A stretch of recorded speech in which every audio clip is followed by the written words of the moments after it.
Hello everyone, welcome to the first episode of Astron Stargazing.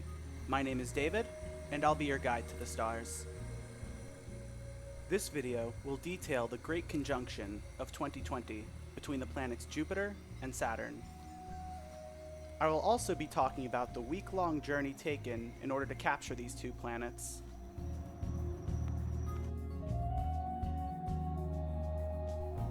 My primary goal on Wednesday was to assess the distance between Jupiter and Saturn, along with their apparent distance from the Moon and their overall relative position in the sky. I was going to take the telescope out to get some pictures, but unfortunately, someone nearby must have gotten some new astronomy accessories because it started raining 10 minutes later. For those of you who don't know, that's where rain comes from.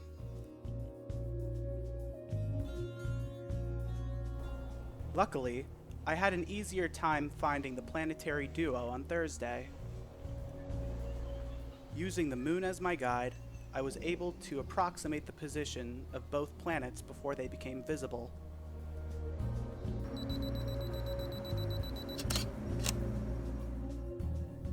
And there we are, the first successful photo of both planets. It should be noted, however, that although I was able to get both planets in the same image, I had to turn the camera on its side. It appears that although this event is incredibly surreal, the universe does not care what cameras we use to capture it. What the universe did do, however, was provide me with a gap in between the trees to view the event in the first place.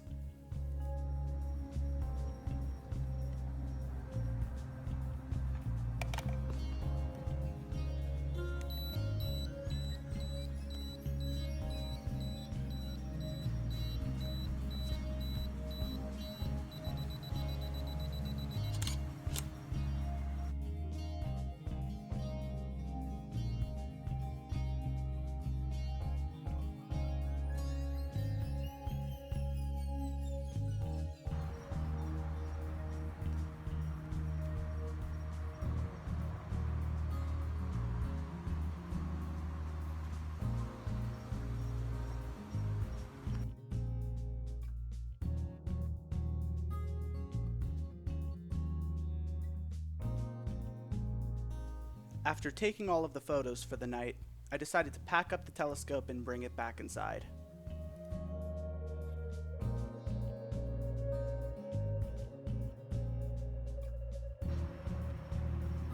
The telescope, however, is not in charge of my life decisions, so I decided to go outside and take another look. Unfortunately, the mosquitoes made their presence known, so I had to call it a night.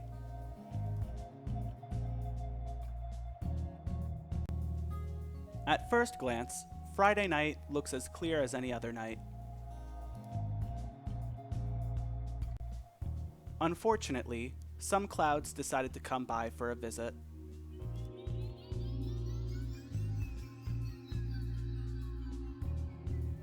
The good news is that Jupiter and Saturn still remained visible throughout this entire ordeal.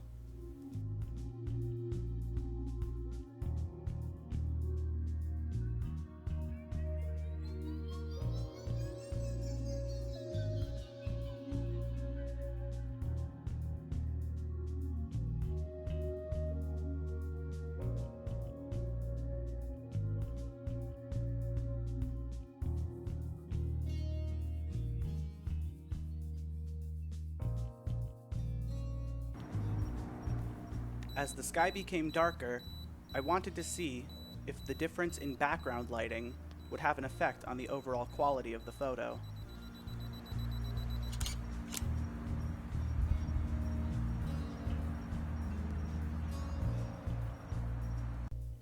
In this case, although both planets appear brighter than normal, we can more easily see their moons.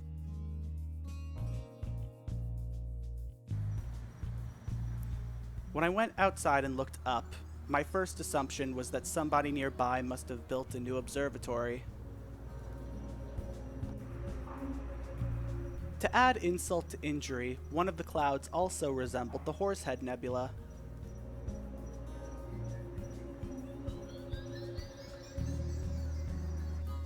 Though the night looked bleak, my intuition had guided me to look outside one last time, just in case. Though they were close to the horizon, Jupiter and Saturn made themselves visible within the gap in between clouds. This situation, though fortunate, was not ideal, seeing as there's more atmospheric interference. I decided to take a few photos of the moon, just to ensure that I didn't bring my telescope outside for nothing. I was also curious as to what the next day's weather forecast was. What's the weather going to be like tomorrow night? Tomorrow evening, you can look for clear skies.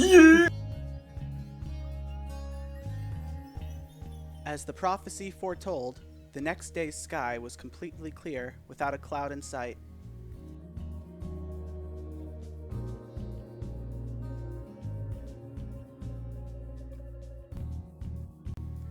Being used to this process by now, as soon as Jupiter became visible, I adjusted my telescope accordingly.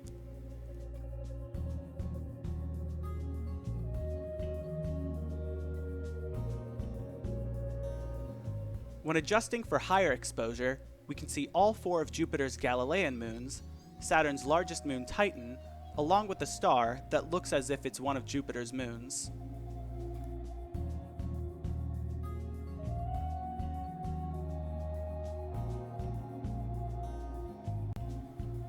When we adjust the photo for less exposure, we can clearly see Saturn's rings, along with a few of Jupiter's moons.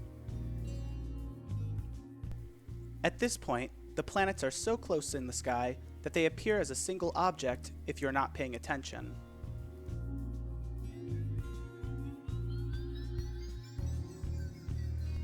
Seeing as Monday is the day of the conjunction, I could not resist checking the weather one last time. Tomorrow evening, you can look for clear skies. Once again, I've been greeted by clear skies. Since today is the day of the conjunction, I wanted to try something different. I wanted to attempt to find Jupiter and Saturn before they became visible to the naked eye. I quickly set up my telescope, decided to follow my intuition, and was genuinely surprised by how fast I found them.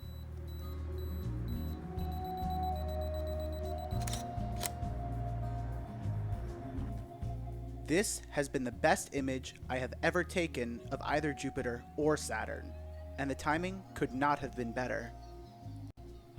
Although neither of the planet's moons are readily visible, you can easily see Saturn's rings, and if you look closely, you can even see the cloud bands on Jupiter.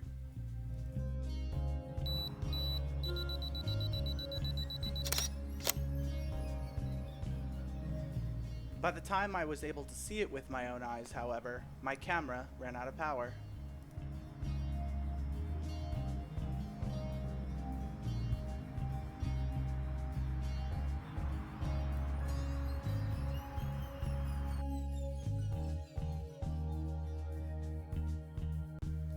It was at this point where I decided to simply enjoy the view. Even though a conjunction like this happens every 20 years, one at this proximity happens once in a lifetime, if not multiple lifetimes. Once it became dark enough outside, the mosquitoes decided to come out, which was my cue to go back inside and edit all the photos together. What you see here is a collage of photos showing the best photo taken each day.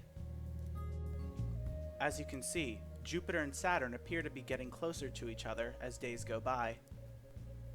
I purposely zoomed into the last photo in order to show more detail. If you like any of these photos, or wish to support me in my astrophotography ventures, the link to my Teespring store is in the description of this video.